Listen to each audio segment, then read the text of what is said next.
Two-time MVP Stephen Curry kinakailangan ng magpahinga sa bawat game. At ang kagandahan na mayroong Jimmy Butler ang Golden State Warriors. So para nga sa una nga natin balita, sa naging back-to-back games ng Golden State Warriors kontra sa Denver Nuggets at Milwaukee Bucks, nakita nga natin kahapon laban sa Denver ang hindi kagandahang performance ng two-time MVP.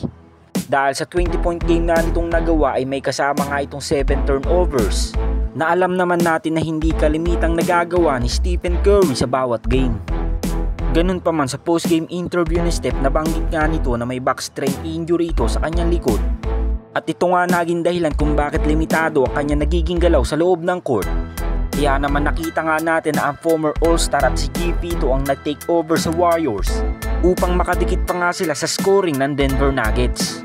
At ngayong nakapagdesisyon ng Warriors front office na hindi muna paglaruin ng two-time MVP na si Stephen Curry laban sa Milwaukee Bucks, ayun nga'y pinipilit nga nilang mabigyan si Steph ng sapat na pahinga upang mapabilis din lang ang kanyang pagbabalik sa lineup ng Golden State Warriors.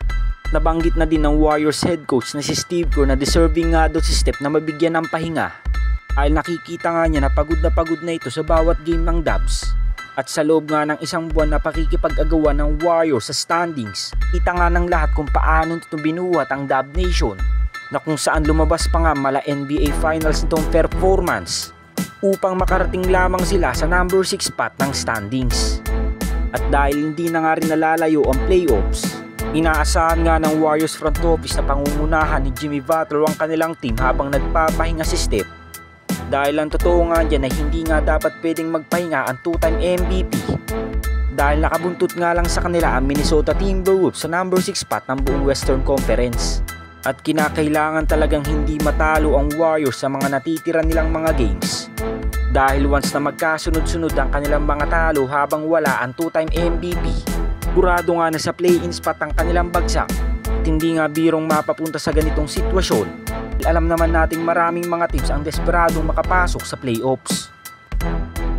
At sa ating pangalawang balita, sa inilabas na power rankings ng NBA nitong nakaraang araw, bahagyang umakyat na nga ang Warriors sa pang-apat na pwesto. At ito nga ang pagkakasunod-sunod na rankings na inilabas ng NBA. So nangunguna pa nga din dyan ang Cleveland Cavaliers ni Donovan Mitchell at Darius Garland. Nundan naman niya ng OKC Thunder ni SGA. Sumunod nga dyan ang defending champion Boston Celtics ni Jaylen Brown at Jason Tatum. At pumapang-apat na nga ang Golden State Warriors ni Stephen Curry at Jimmy Butler. At ang pinakang huli naman ay ang Los Angeles Lakers ng 4-time MVP LeBron James at Luka Doncic. So ito nga ang latest na inilabas na power rankings ng NBA nitong nakaraang araw.